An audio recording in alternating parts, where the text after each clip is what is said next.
Good evening, everyone, and welcome to another installment of TED Excellence, the show that's both not a show and a show at the same time in a box that is my office. Am I really here? Are you really there? Is life but a dream? And I come to you live, or dead, at the same time, from Crater Valley on the moon! With Dogcat Fox, a Pepperjack, and all of you. Good evening, everyone. Welcome again to Thursday. Temperamental Thursday. Yes, we return once again to the wonderful world of off-brand TED Talks for education and enlightenment. I call it, I don't know what I call it.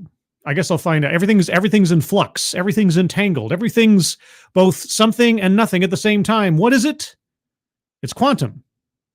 It's quantum. And we're going to learn how to change your future with quantum relationships. What is a quantum relationship? I don't know, but I will offer some guesses before we begin the presentation, I should say. But first, who's joining me on this beautiful Thursday evening? Noah Asensio, good evening. Keeverdam, good evening. And thank you, Keeverdam, as always, for helpfully providing the links to the GoFundMes for our friends Moonshock, Natalie, Angela Arriaga, James Colley, and Rhonda. If you guys will take a look at those when you have the opportunity, please donate if you can. If you cannot, that's fine. But if you can, share those out on social media. That would be appreciated. So thank you so much ahead of time for that. And thank you, Keeverdam, as always, for providing those.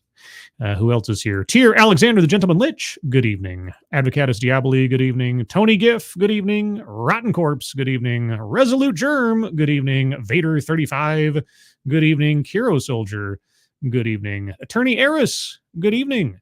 Who else is here? Robert Pincus, good evening. Mike R, good evening. Tall Person, good evening. Shell D, good evening. Ost Sand, good evening. Urcule Di Stefano, good evening. Attack Alpaca, good evening. Who else is here? Scrolling down. Simon Willikins, good evening. And Angelverse, good evening. And thank you so much, Angelverse. It was my 27th birthday a couple of days ago. Could I get a birthday song? 27? Well, you're practically a baby. Babyverse, Angelverse. Well, I haven't done a birthday song in a while, but I guess I could try. Angelverse, according to you, it was your birthday a couple of days ago. So this one's for you. And a 1 and a 2. Happy birthday to you. Happy birthday to you. Happy birthday, dear Angelverse. Happy birthday to you. Happy birthday, Angelverse. Hope you had a good one. Hope you're having a good time being a year older. So there you go. Thank you for that. Sorry, have to turn my brain back from singing mode into talking mode and being entertainer mode. There we go. Okay. Hope you're having a good day. Hope you enjoy the show. Alan Thyler, thank you so much, Alan. Holy cats, that's generous of you. We have a samurai #1 Dogcat Fox. Oh, Dogcat. Wowie, wow. Ooh, there's a sultry P-Dog Night Dogcat Fox. Thank you so much, Alan. Appreciate it very much. Hope you're having a good evening and hope you enjoy the show. Let's see. Who else is here? John Trioxin, good evening. And I think that's everybody. Okay, now, this isn't an ego thing, but it's more of a microphone operating correctly thing. Did the singing all come through? I'm always scared that if I go too high or something, I'm going to cut out. So was the song fully coherent? I guess. Was I too close to the mic? Was I too far away? Did I cut out? If I cut out, maybe I'll have to redo this at some point. So let me know in the chat. Was the song fully in place or everything else? Because I'm always wary of my sound setup. I'm not so professional as you might imagine. I got some yeses. All right. Well, all right. My fears are settled. Thank you so much, Keeverdam and Tier and Angelverse. And happy birthday again, Angelverse. Okay, so yes, again, tonight, we're going to learn how to change our futures with quantum relationships. Now, as with most TEDx's, I go off of the title, and tonight is a total mystery box because there's several interpretations, plus the fact that there was a disclaimer at the top of the TEDx's description. I didn't read the description insofar as I looked at the details, but I couldn't not notice the disclaimer at the top that said something to the effect of, this presentation only represents the speaker's opinions on quantum physics or something. I'm like, uh-oh. So are we talking about social relationships? Or are we talking about like relationships between things or particles or all of the above? I don't know. So I'm completely going into this blank.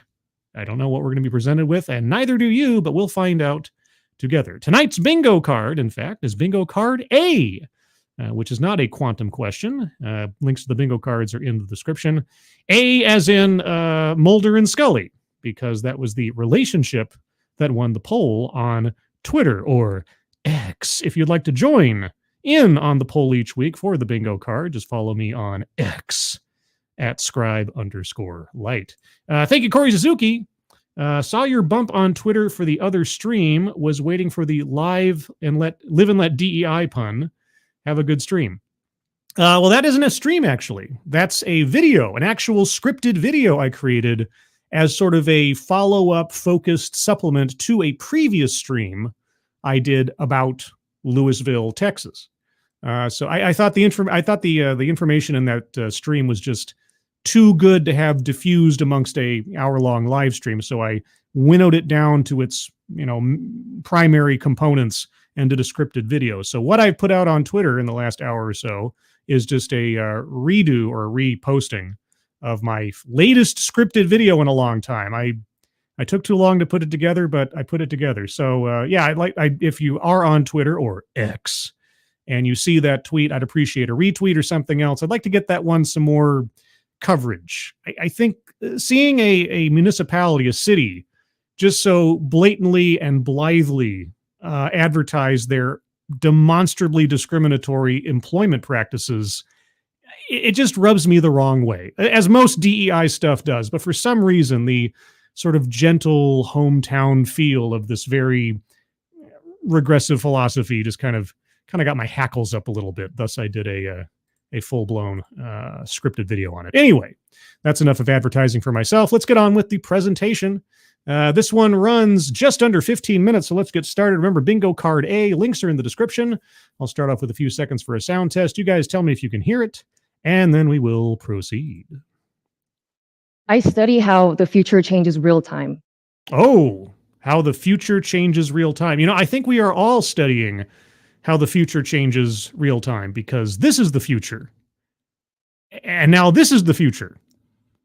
Or at least it was the future a second ago, but now it is the present. But it was the future before I said anything. And my eyes are open, my ears are hearing. I'm studying the future as it happens in real time. Based on our perceptions of the world. Uh-huh. And the stakes are way higher than you think. Mm-hmm. I'll give you an example. An example? I love examples. In fact, I'm going to call them, for the sake of this series, X-amples. Just take off the E at the front and make the X capital, because we're talking about TEDx. TEDx samples. Yeah. In the early 60s, there was a music group that kept on getting rejected by record labels. Uh-huh. They were told that guitar groups are on their way out and that they have no future in show business. Oh, guitar groups. Okay. Give me a reason to use my psychic stinger. Is it the 60s? I mean, the Beatles were the 50s and stuff, so the 60s guitar groups, right? Led Zeppelin. I'm spitballing it. Is it Led Zeppelin? It wasn't until they met a record store owner named Brian Epstein, who heard them play at a local music club and offered to manage them, that the lives began to change. This group was the Beatles. Wait, the Beatles? I thought the Beatles started in the 50s. Were they the 60s? I could have sworn they showed up in the late 50s. Admittedly, I'm not old enough to remember the Beatles in their prime, so I don't know. Thank you, Kieverdam, so much. Appreciate it. Sounds fine. Good. I'm glad it sounds fine. I'm always paranoid about my sound quality. Genti Maxi, good evening. Anybody else here that I'll say hello to before I continue? Oh, Rune Hirushin. Good evening to you. I hope I didn't miss anybody. If I missed you, I promise it's only because I meant to. No, I'm kidding. The Beatles, huh? I could have sworn the Beatles were in the 50s, but maybe they started in the 50s, but they didn't like find their record guy until the 60s. I don't know the history of the Beatles. Now, Brian wasn't super familiar with the inner workings of the music industry, but he saw something in the Beatles that no one did at the time. A meal ticket? He worked tirelessly to secure their record deal and to shape their public persona. Under his management, the Beatles went on to become one of the most successful and influential bands of all time. Yeah. And Brian is what I call a quantum connection to the Beatles. Brian is a quantum connection. Is that like the Scarlet Witch being a Nexus being? Someone who had an eye for something and no one else did. And he was able to capture the upward potential of the Beatles, even though there was no guarantee that it will benefit him at all. I think Brian Epstein got very, very lucky. You know, because for every mega success, whatever out there, whether it's like a celebrity chef or a singer or a golfer or whatever else, there's about 1,000 or 2,000 other people who tried out at the exact same time and didn't make it for whatever reason, whether it was luck or chance or just they weren't quite good enough. So, But in today's world, with the rise of technology and social media, it's become so easy to reduce people down to superficial metrics: followers, likes, income, productivity, race, gender, orientation. Essentially, people that appear to give us some kind of predictable return based on their current state of being. I call this a Newtonian relationship. Okay, well, I can't avoid that one. Let's go to the bingo card real quick. Attempt to coin new buzzword or buzz phrase. Yeah, I call this, circling that one. But let's go over the bingo card in its totality and remind ourselves what we're listening for. Collectivize a zone demographic, systemic or institutional, sales pitch for product or service, childhood or family anecdote, diversity, equity, and or inclusion, plays victim, microaggressions or unconscious bias, privilege, contradicts own point or argument, patriarchy, weightless example, economic disparity, feminism, marginalized or marginalization, a list, white supremacy, word salad, I'll be surprised if we don't get there, self-vilification or wretchedness, argumentative non sequitur, mind reading or assumes motives, benevolent condescension, anecdote that probably never happened, and lastly, leaves out vital context. And so far on the board, we have attempt to coin new buzzword or buzz phrase and free space because it's free. And remember, this is bingo card A. Links are in the description.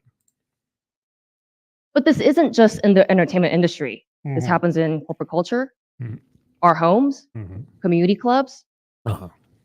Humans have become more linear and transactional in nature. What? Even though we don't think, feel, grow linearly as human beings. We don't? How do you know? What if we're all on a set path and we just don't know it? Ooh. This has led to major repercussions across various facets of our lives. Okay. We choose to date. We choose to marry. Yeah. We choose to work for. Have been largely reduced to short-term transactional convenience. Not in my case. I've been working at the same place for 17 years now. Something like that. Hold on. No, wait, hold on. It was a 10. Yeah. And then 10 minus, 17 years. Yeah. Well, not a short-term transaction for me, but I guess maybe I'm a rarity these days. So why is quantum relationship the answer to fixing this phenomena? Because Whoa, whoa, whoa, whoa, whoa, whoa, whoa, whoa. Wait. Okay. You haven't even correctly or completely described what a quantum relationship is first. Your only example so far is that Brian Epstein won the proverbial lottery in finding the Beatles and promoting them. Right? I mean, there's nothing that says the Beatles could not have become as successful if they had found a competent record agent, our music agent or whatever. Brian Epstein was a know-nothing, as you said. He knew nothing about being an agent or anything, or starting a record label or whatever. But okay, you need to, I hate to use the word, but you need to better quantify what a quantum relationship is before you can use it to solve for the problem of Newtonian relationships, which still hurts my brain when I start thinking of what Newtonian physics are. Okay, so quantum is just random, but Newtonian is linear. Is that it? More chance versus predictability, except that in your Newtonian examples, you're talking about who you date, who you marry, who you have kids with.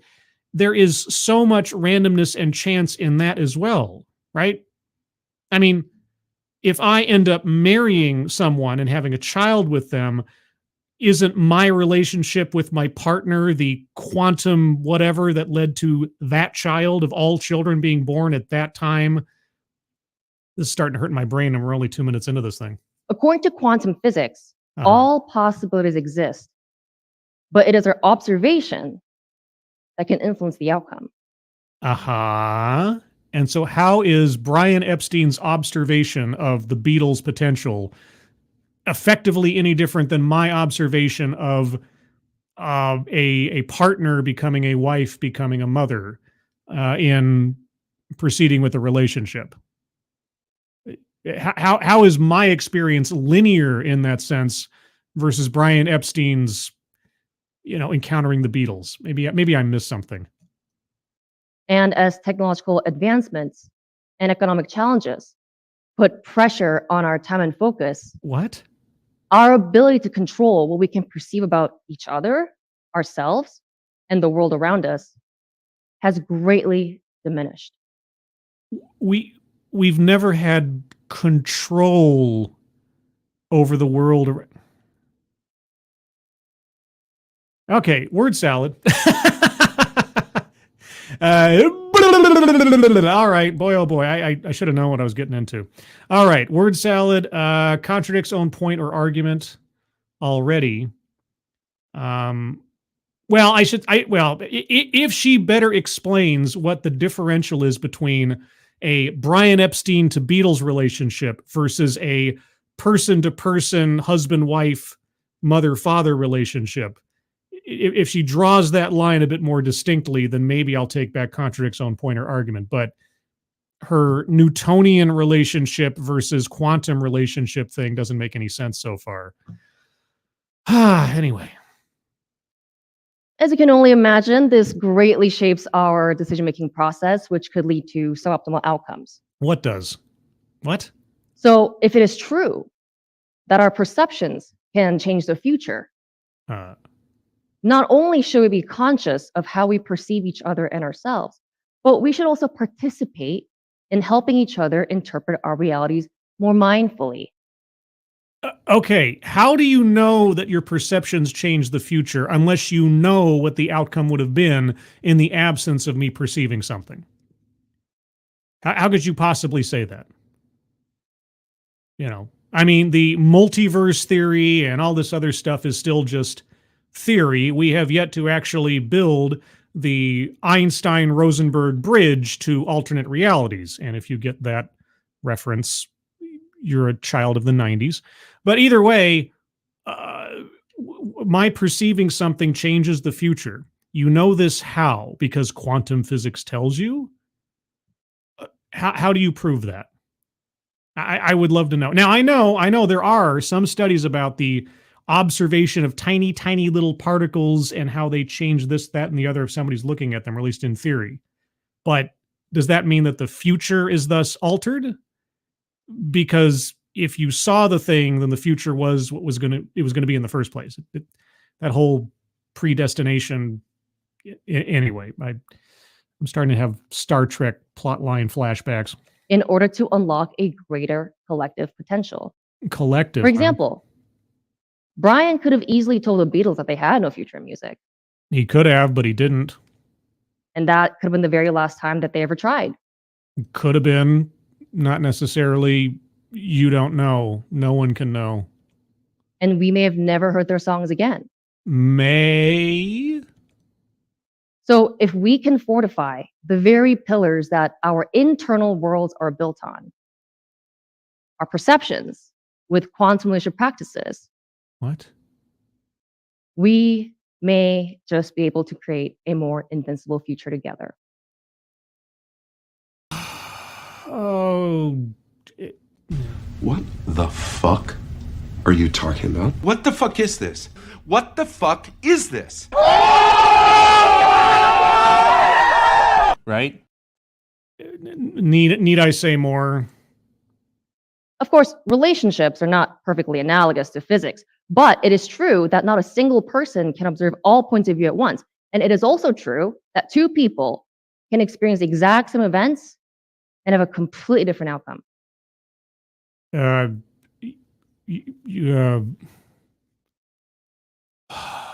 Yes, an internal outcome of perception, emotion, and so on. It's true. That doesn't change the reality of the event that they witnessed. Of course, if a tree falls in a forest and no one's around to hear it, doesn't make a sound. If only one person witnesses an event and they're the only voice that can reinterpret the information in the event to someone else who wasn't there, then I guess their memories define reality in the absence of any other evidence, right? Except it doesn't. But, hey. Which is what happened to the Beatles. That's what happened to the Beatles? Okay. So how do we practice quantum relationships? Here are 3 concrete steps inspired by 3 fundamental concepts of quantum physics. Okay, all right, a list. We have a list, an actual bona fide list, circling a list on the board. All right, how can we use or enter quantum relation? You ready, guys? Okay, this is where we learn something. All right, so get your pencils ready. Take some notes. Here we go. The first concept is the concept of superposition. Superposition. That's my second favorite Marvel character. When a particle is in superposition, it exists in multiple states at once until a single state is observed. So for example, in a deck of playing cards, when a card is facing down, no one really knows what it is for sure. Yeah, no one knows unless you're a card counter. Sure. Yeah. Until it is flipped over and revealed. Uh-huh. In other words, all possibilities exist, but what ends up materializing is what we observe.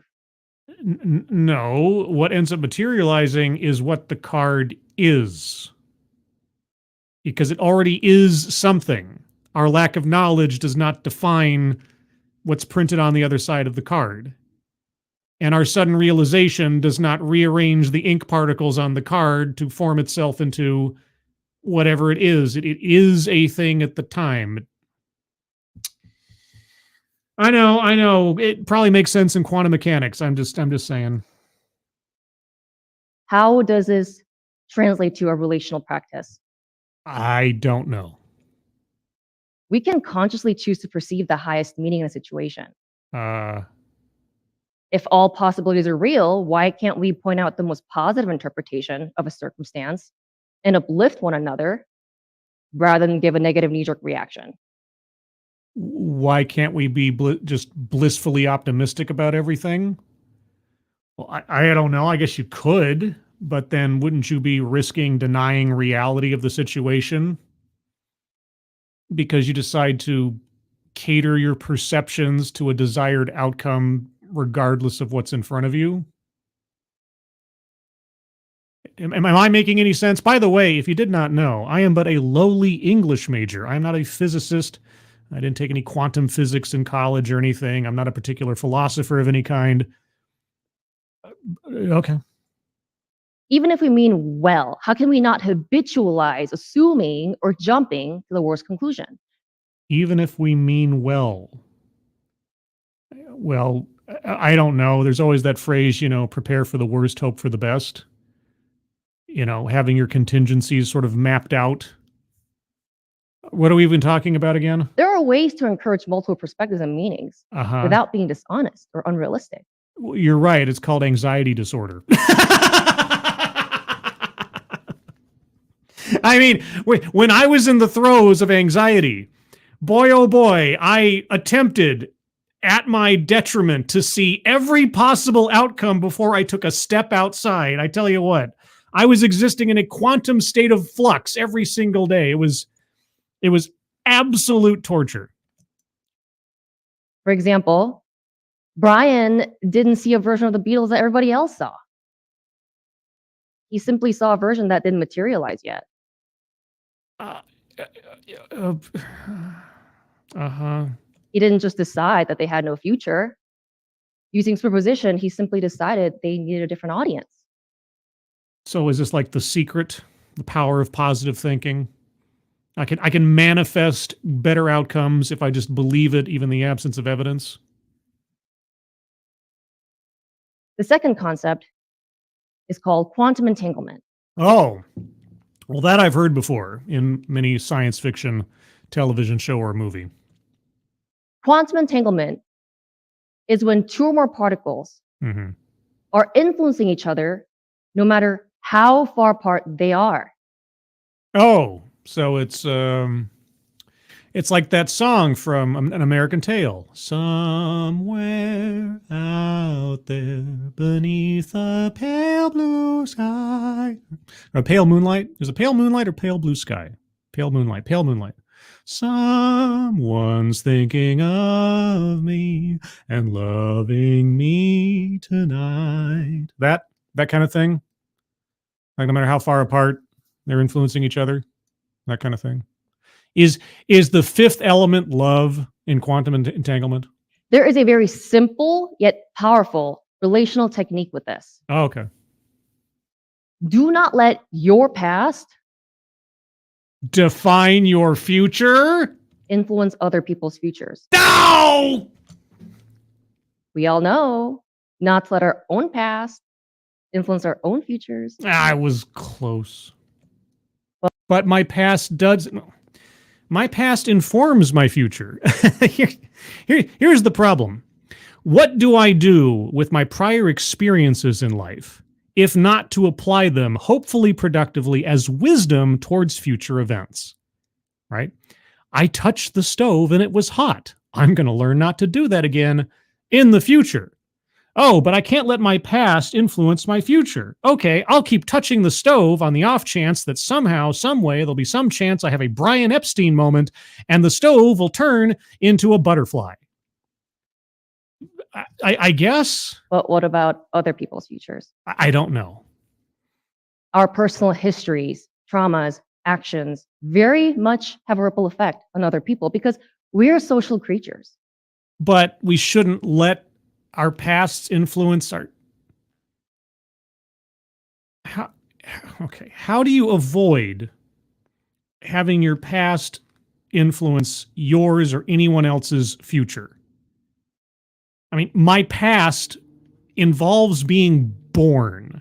The fact that I exist is going to, in some way, shape, or form, influence the lives of anyone I interact with, even if it's even for the most barest of moments. My past influences all futures of anyone, myself included, that I encounter because I exist. What? This is going to be a multiple WTF episode, isn't it? Constantly operating off of feedback 24/7. Oh, sorry, let me back up a little bit. I cut her off a little bit there. Our personal histories, traumas, actions very much have a ripple effect on other people because we're social creatures. Uh-huh. Constantly operating off of feedback 24/7. Yes. How often do bosses, parents, lovers, peers, friends control, demand, project onto one another in order for their own dreams or fears to be validated or coddled?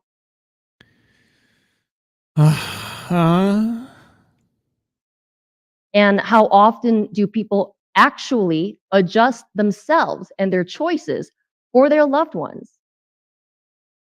Well, probably often. Self-sacrifice, compromise, and so on. Good relationships are about balance and sharing the load and so on and so forth. Whether they're romantic relationships or working relationships or who knows. So, yes, I don't know. Thank you, Faustonia, for the Dancy Kabuki Dogcat Fox. Oh, dog. Wow. Wow. Oh, there's a Sinatra Says Dogcat Fox. Thank you so much, Faustonia. Hope you're having a good evening and hope you enjoy the show. Okay, so our relationships with people change things. And even if it's a cost to them and their personal truth. On the flip side, what? how often do we write off innocent people because they triggered our deepest wounds? Oh, microaggressions and conscious bias. I'm circling that one. There you go. Triggered deepest wounds thing and stuff. Microaggressions or unconscious bias, circling that one. It's as close as we're probably going to get with this one, so I'm circling that one. But that could have been the key to our growth. Could have. If the past is the very thing that we're trying to shake out of, it's not enough that we're aware of the story. We can't shake out of the past. We should also be in tune with how our unconscious perceptions influence other people, positively or negatively. How could you possibly... Okay, mind reading assumes motives. That's the only way you could possibly know that. Anything I do, I have to know ahead of time how someone's going to react, or how they're reacting even if they don't show it. What? And instead of just rationalize it away, use it as feedback to address our unresolved stories. Give me an example. I mean, he started this out with an example. Give me an example of what you're talking about. And don't bring up the Beatles again. Just stop it with the Beatles. By various accounts, the Beatles didn't want to work with Brian either. They had such bad experience with managers before. But after meeting with him a couple of times, they decided to give him a shot. They decided. So Brian saw something in them, and he's the quantum figure or whatever.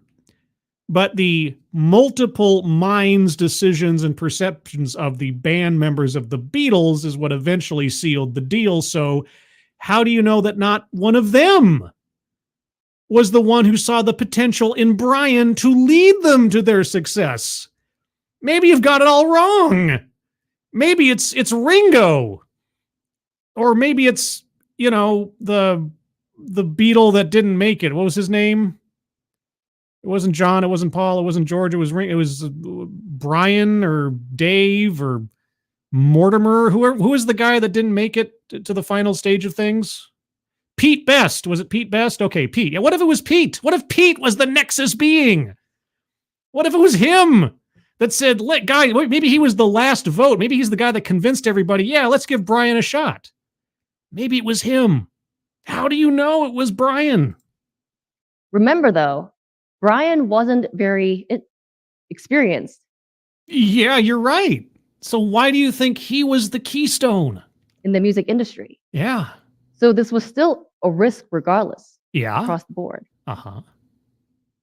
This just goes to show you the importance of not letting your past and your perceptions get in the way of relationships. No. Wait. You just told us that the ultimate decision came down to the band to give Brian a shot. Okay? His past had nothing to... Oh, Lord. Okay. Don't let your past... Okay, well, here's the thing. Their past, the Beatles' past relationships with managers being bad, right? Okay, so their past informed them that they did not have a particular liking for professional talent agents or record producers or anything, right? Okay, so their past experience for better or for worse, because at that time they couldn't have possibly known, likely influenced them going ahead with Brian because, hey, why not? He believes in us and he's not a professional stooge. Why shouldn't the Beatles' past have informed their decision? How could it not have? You just told us how it could have influenced their decision. Am I losing my mind here? Good gravy. Because it could prevent positive, unexpected outcomes for everyone involved. What, if the Beatles had not let their past inform their future, then they would have kept going after professional record producers over and over and over and over again in an insanity loop. Unless, again, I'm wrong. Okay, let me review the bingo card real quick just so you guys know what we have circled, because I see some people making suggestions of things I've already circled. Okay, so on the card, remember this is bingo card A, already circled on the card. Microaggressions or unconscious bias, contradicts own point or argument, free space, a list, word salad, attempt to coin new buzzword or buzz phrase, and mind reading assumes motives. I'm going to circle leaves out vital context because even to this point, over halfway through her presentation, she has not given us any more examples or definitions of what she's talking about than the Beatles and a playing card. And still it doesn't. And I here's the thing. I do not believe that you can simply put quantum mechanics ahead of something and get away with utter nonsense otherwise. That's some Deepak Chopra kind of stuff. So it's not a pass. It's not a get out of jail free card. The third and final concept is the concept of quantum interference. Uh-huh. Quantum interference is when the final state of the particle is the sum of all other possible states and their individual magnitudes. Uh-huh. So for example, oh boy, give me an example. Is it going to be the Beatles or a baby? an Olympic athlete Oh. could win a gold, silver, bronze, or nothing at all. Yes. All these outcomes exist, Yeah. just at different probabilities. Uh-huh. And an amazing coach will do whatever it takes to bump them from a bronze path Uh-huh. to a gold path Including blood doping. Oh, maybe not. by observing and tweaking the routines and habits rather than saying, that's it. You're stuck with the bronze. Sorry. You could be.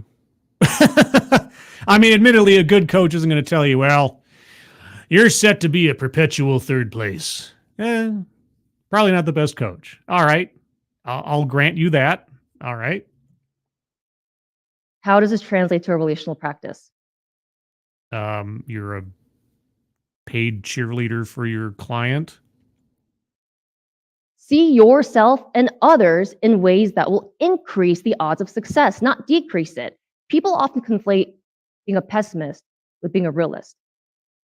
It's true. Pessimism and realism are not the same thing because, hint, hint, they are different words and concepts. But as we just discussed with superposition and quantum entanglement, we are constantly influencing each other with our past and our perceptions. But we're not supposed to be influencing each other with our past. We're supposed to let our past go, right? I thought that's what...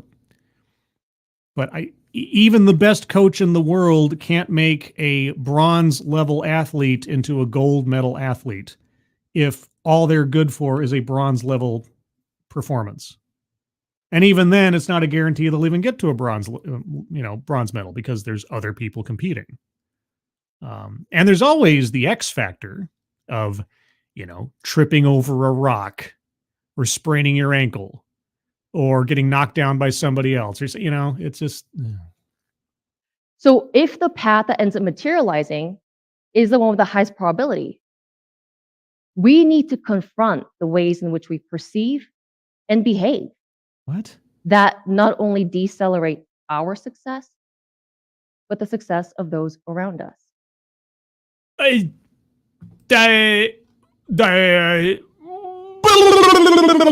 What? What is that? What the fuck is that?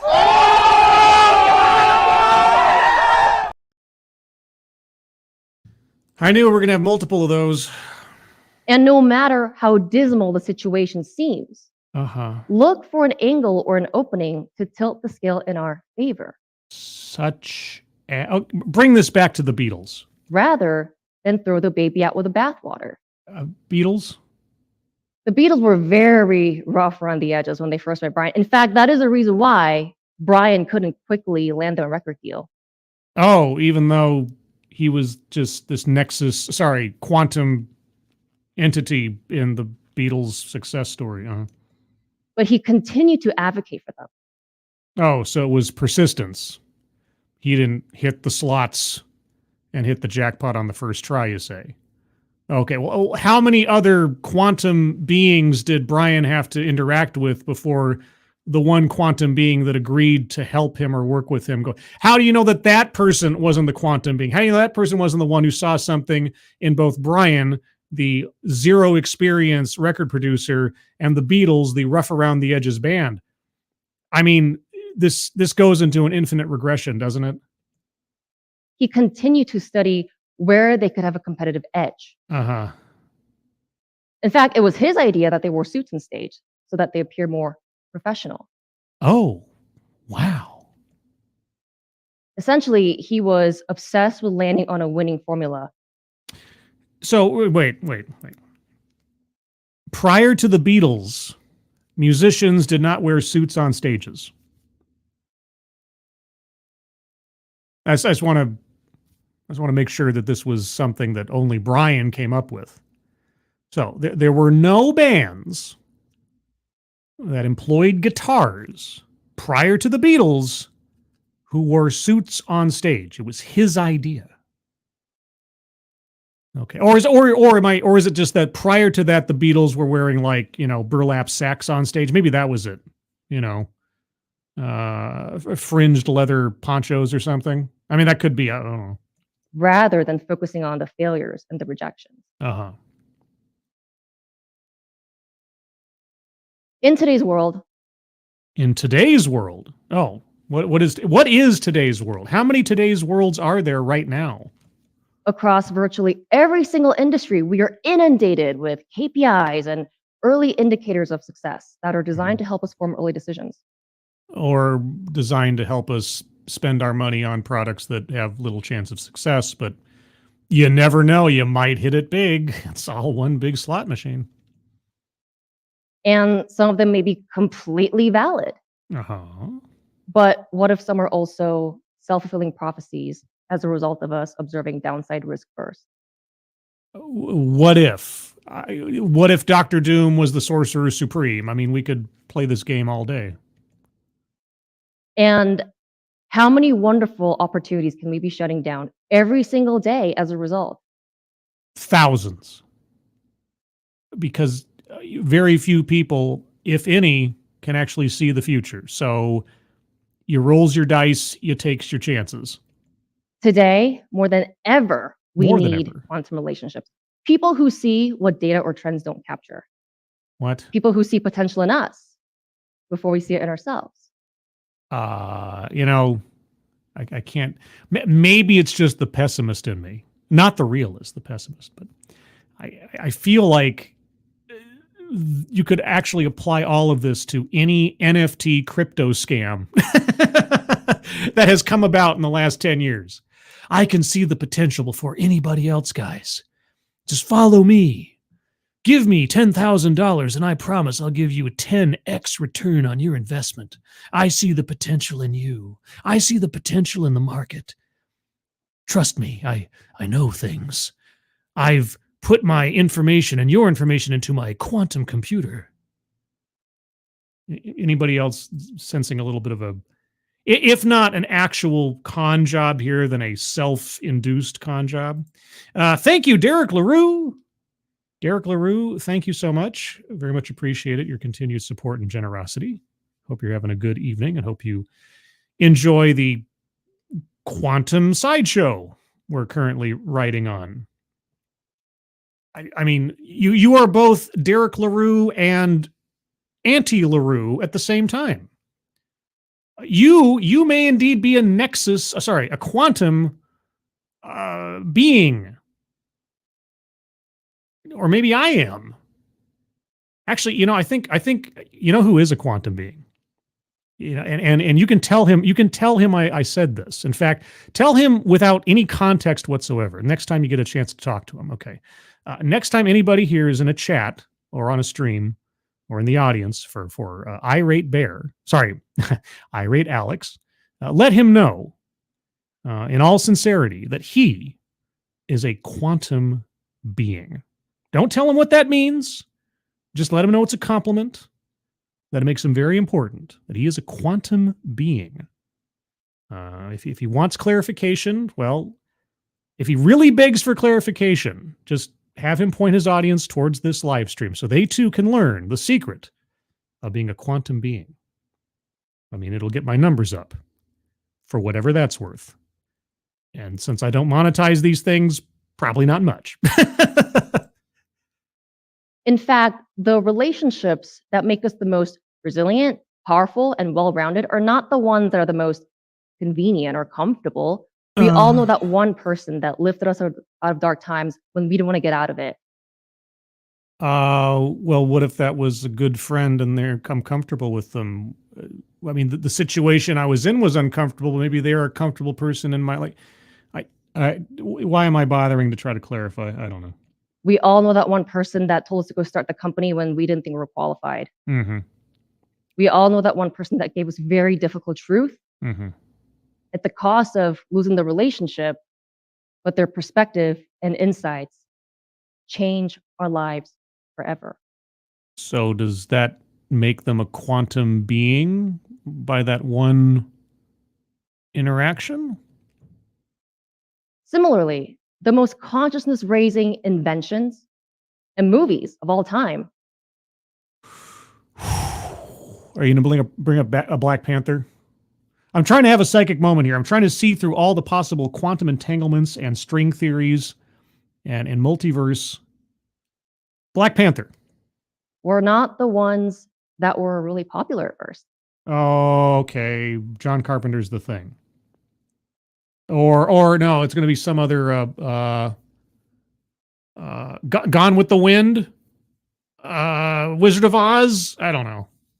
The introduction of cars, airplanes, internet, Oh, all dang drew it. a lot of backlash because people didn't feel safe. I thought she was going to bring up a particular movie. My psychic powers suck. There's too many quantum possibilities here. I can't focus in on one in particular. I'm done. All classic films such as The Matrix or The Schindler's List. The Schindler's List. The Schindler's List. Because there was only one, guys. There was only one person in the history of all time named Schindler. Okay. Faced a lot of resistance from producers at first because the contents were out there. And Wait. Spielberg faced a lot. Did he? Did Spielberg face a lot of resistance? I mean, it was Steven Spielberg. The Matrix faced a lot of resistance? Admittedly, I don't know the behind the scenes of each of those films to the extent that I could say one way or the other, but I just feel like if Steven Spielberg wants to make a big dramatic movie, I don't know there's a whole lot of resistance out there. He's been pretty bankable for, 50 some odd years. or The Schindler's List. Faced a lot of resistance from producers at first because the contents were out there and triggering. Wait, the contents of The Matrix was triggering? When was the... Okay, well, out there... What? It's really no different in relationships. The very future that seems unreachable to us may be unlocked through those who have an unfamiliar yet positively different perceptions than us. Maybe.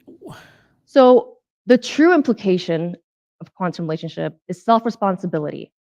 Self-responsibility? You mean personal responsibility? Wait, self-responsibility, but if it wasn't for the relationship between Brian Epstein and the Beatles, which were all two, I mean, well, not two, but you had the multiple individuals in the band and Brian. What are you talking about? Because we can't practice quantum relationship with each other, let alone ourselves, What? unless we are hypercritical of our unconscious perceptions that put a limit on how we view the world, and therefore put a limit on the potential paths that turn forward. What? You gotta be fucking kidding. Right? What the hell am I listening to? Jeez. Just when I think we can't cross another threshold of okay, all right, we got a minute left. Take us home, whatever home is anymore. And without this self-responsibility piece, we may continue to operate in a transactional, short-term type of way where we only show up and assist and help to the extent that we feel safe. And technically, there's nothing wrong with that. Technically, there's nothing wrong with showing up, helping out where we feel safe. But...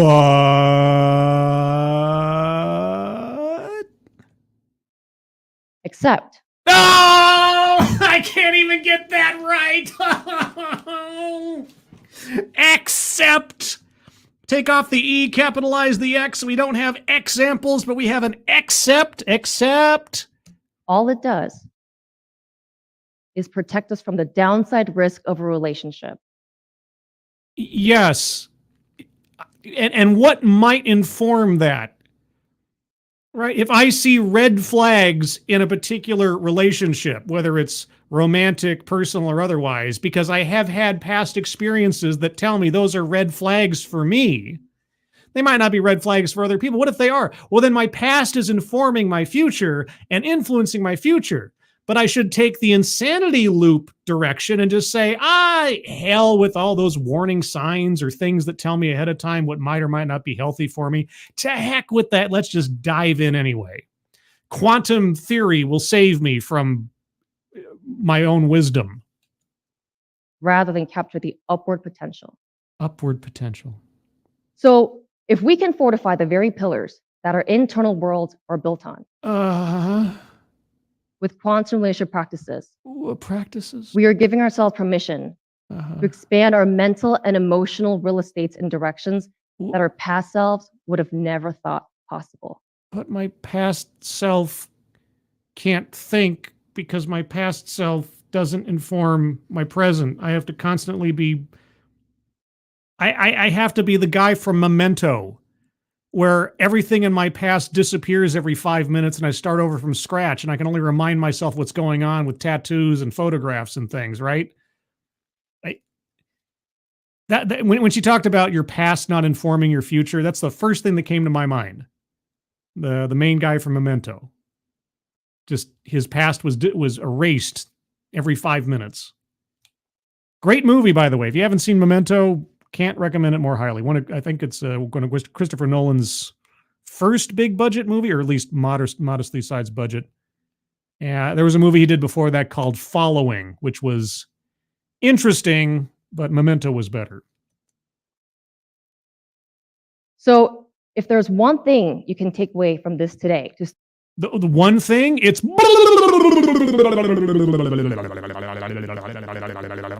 But okay, what is the one thing I should take away from this?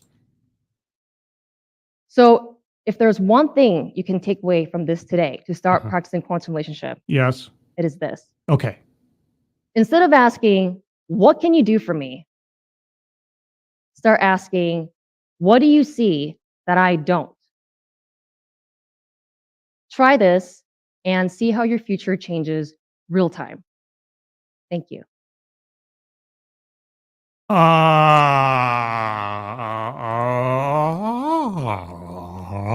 Turning into Richard Nixon. Okay. All right, chat. What do you see that I don't? I'll tell you what I see. This is what I see. All right, I'm going to go over the bingo card one more time by myself, and then I will open it up to the floor for any other squares. To be circled, collectivize his own demographic. She didn't really do so. Systemic or institutional? I mean, she talked about quantum mechanics. That's supposed to be a system, I guess. I'm not quite sure. Matthew James, thank you so much for the happy, smiley dog cat fox. Oh, dog cat fox. Wowie, wow, wow. No, there's a Kiever Dam dog cat fox. Thank you so much, Matthew. Appreciate it. Hope you're having a good evening and enjoying this blender of an episode. Okay, systemic or institutional. I would say that her breakdown of the 3 steps and the quantum this and quantum that does represent a system of a kind. Whether or not it actually makes any sense is nothing. Sales pitch for product or service. No. And an idea and a concept is not a product or service. She didn't mention a book or some kind of class to take or some kind of school or major or something. So childhood or family anecdote. She never brought up her childhood or family. Surprisingly enough. Okay. Diversity, equity, and or inclusion. No. Not in any direct way. I mean, maybe there's some arguments otherwise. Plays victim? No. Again, she didn't talk about herself so much, and there really wasn't a victim narrative. Privilege? Not really. Patriarchy? No. Weightless example? Yeah. Can we say the entire talk? The Beatles? The infinite regression and contradictions of the story of the Beatles and Brian Epstein being the quantum thing. Yeah, anyway. Economic disparity. I thought she mentioned something very briefly, but I don't know that it was substantive. Irate Bear, enough to mention. Feminism, no. Marginalization. No. Not really, as far as I can tell. White supremacy, no. Self-vilification or wretchedness, no. Argumentative non sequitur. Yeah, again, I mean, anything that she brought up as an argument, if it was an argument, didn't make a lick of sense. Benevolent condescension. See, this is going to be a tough one because it's like, do I think that she was being condescending? Did she condescend in a benevolent fashion to anybody? Because unless this was all a put on, and indeed it could be all a put on or some kind of performance art, it may be that she actually really does believe what she's saying. Or not to say that that makes it invalid, just that I don't understand it, but was it benevolent condescension?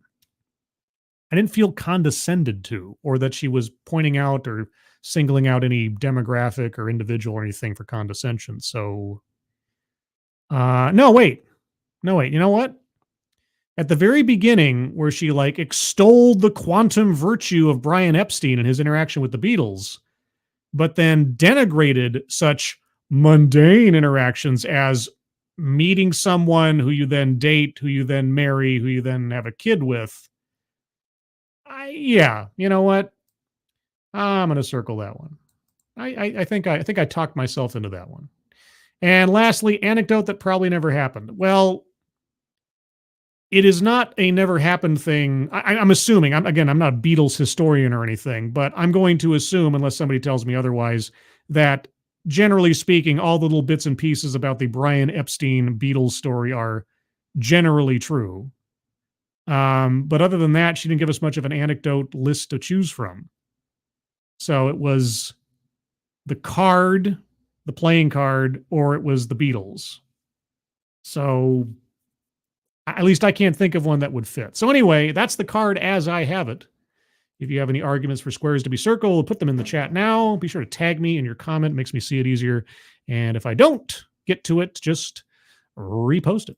Advocaz Diabli, Scribelight, why do they always ask if the cat in the box is alive or dead and not ever is there even a cat in the box? Well, it could be. Well, I guess the thing is you have to first observe the cat being put into the box, right? You have to at least have an idea that there is something there before you can start altering its presence or existence or something with quantum theory. because, right now my blinds are closed, right? So there may be a dinosaur outside. That dinosaur might be alive. It might be dead, or there might be no dinosaur at all. I won't know until I open the blinds, right? So I guess I could play that game in the absence of knowing at least there is something out there, regardless of its state of existence. But is that quantum or is that just gobbledygook? Attorney Eris, the whole thing about suits count as an anecdote that never happened because she treated it as something crazy and unique. Well, I guess it depends on how it was meant to be said. So prior to Brian Epstein's influence, did the Beatles wear burlap sacks on stage in general terms? Because I think I went a little bit too far. Not that wearing suits on stage was a new idea, that Brian Epstein came up with the idea of wearing suits on stage, but is it an idea he came up with for the Beatles to change their image rather than whatever they were doing prior? I guess that would be the thing, because it was like the Beatles were wearing a bunch of street clothes on stage, and instead Brian said, no, we're going to move to suits. Sort of like if you ever saw the movie, what was it called again? Doing that thing you do. Took me a second. That thing you do with Tom Hanks, and it was basically sort of a Beatles story. Tom Hanks's character, the sort of Parker character or whatever. I guess the Brian Epstein of the whole thing. He made the band wear suits on stage as well, so they kind of stole that. So it's not necessarily an anecdote that didn't happen. I'm sure somebody here knows the Beatles history more than I do. Advocates Diablo, sales pitch for Wikipedia, where she obviously Googles Wigner's friend and thought, hey, I can turn this into a TEDx. I don't know what Wigner's friend is, but she didn't mention it in the presentation. So let's see. Is Barney there? I love you. You love me. We're a happy family. That kind of Barney? Or are you talking about like Barney Rubble? Right? Or I don't know. Maybe something like that. Anyway, let's see what else. Ostsan, I think she meant that Brian was the one to convince. Yeah, that's again my initial interpretation. The way that she said it was kind of ambiguous. It's like that was his idea to wear suits. Like that was his idea for the entire industry, or that was just his idea for them. I think she meant it was just her idea for them, and not like he came up with the idea of bands wearing suits.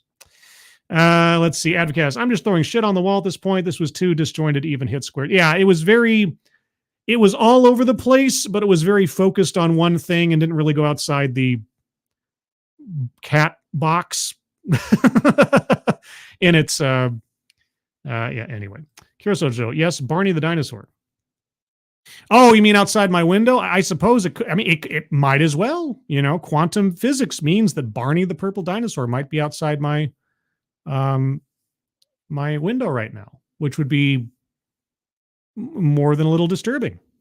Aren't they making like a live action Barney movie currently or something? It's in the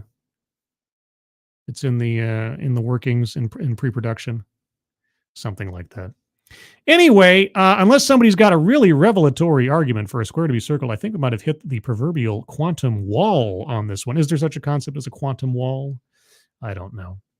But let's see. Anything else going on before I think I'm going to end up wrapping it up relatively early. Oh my gosh, we didn't even hit the hour-and-a-half mark. Apparently, gee whiz. Advocatus, she did sort of collectivize people in her talk about not influencing the future.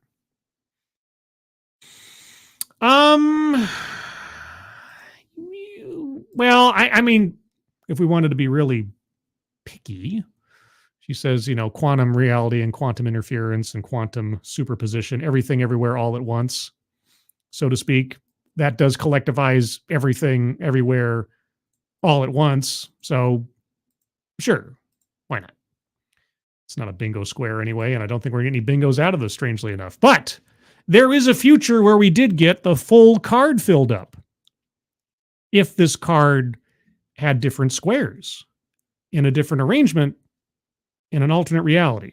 So somewhere we had a blackout, somewhere we had a whiteout, and somewhere we had 2 bingos or 1 or 7 of 9. Anyway, I think I've quantumed myself out for this one. Let's see, a couple of programming notes before I start wrapping things up, or just general housekeeping, as it were. Let's start off with this. Did you know I have a Discord server? I have a Discord server. Did I have a Discord server before I said that? If you didn't know I already had a Discord server, did the Discord server exist before you heard that I had one? And does it still exist now, even after I put a link to the potential Discord server in the chat? If you'd like to join the Discord server, granted that it exists, click on that link. You'll find yourself on the landing channel called Say Hello. And in addition to saying hello, you just have to say the secret word. And the secret word will tell me that you actually watch the stream and are not a bot. And have thus earned the right, the privilege, the entitlement to join the Discord server. And today's secret word is Ringo. Because he was a Beatle. Just say, hello, Ringo, and I'll know that you actually watched this show. I could have chosen from any number of words or concepts, but I chose Ringo. Ringo is the quantum entity of this particular stream. Outside of that, yes, again, as I mentioned at the top of the show, I have a new scripted video out that does cover some previously covered ground, but in more focus regarding the city of Louisville, Texas, and their city employee hiring scheme. If you haven't already heard that story, well, watch my video and you'll get a very condensed version of what we learned on a stream a couple of weekends ago. And if you would, share that out on social media if you find it worthy of such, I'd appreciate it. I'm trying to get back on track. I think, fingers crossed, knock on Formica. Twitter over the last month or two has had me in sort of a ghost ban jail, where some of my posts and many of my replies to things were unseen by people even following me on Twitter. Sorry, X. And the only theory I heard of how to get out of that or reset it was to go completely dark on X for a day or two. So I have been off Twitter for a day or two, actually 2 days. No interaction at all. Logged out, left it closed, everything else. It was weird. I felt particularly disconnected in the absence of my constant stream of information and interaction through X. In the absence of X, I may indeed be an X addict. That sounds good and bad at the same time, doesn't it? Almost like quantum theory. But anyway, I think maybe I fixed it. You guys will have to tell me if you see any posts of mine that are suddenly unavailable. And if it does happen again, I don't know what I'll do. But now that I think I may have reset it, trying to, again, attempt after 2 months of being in some sort of like nebulous jail, see if I can get my reach out there again. Anyway, beyond that, barring my doing any other ambush streams between now and the weekend, Sunday at 8 a.m. Pacific, 11 a.m. Eastern will be the Sunday stream where I'll talk about a thing. Don't know what it is yet. I'll find out on Saturday. And then I think maybe it might be another quantum question.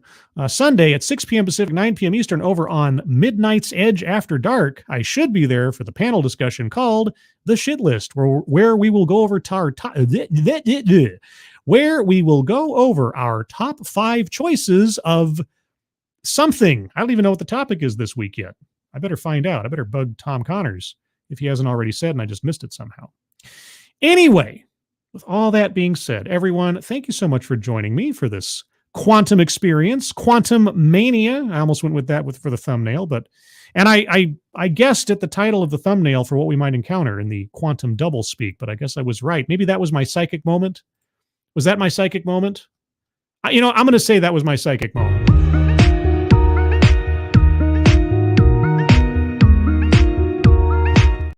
Yes, that was my psychic moment. I needed an excuse to use that. So, everyone, moderators, thank you for keeping an eye on things. Even though everyone here is so well behaved, you have very, very little to do. Everybody who donated either to myself or to the GoFundMe pinned to the top of the chat box, thank you guys so much for your generosity. Really, really do appreciate it.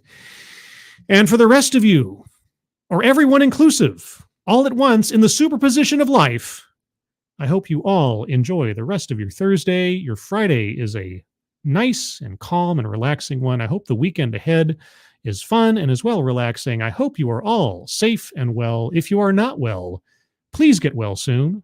and I will see you on the next one. Take care. Bye-bye.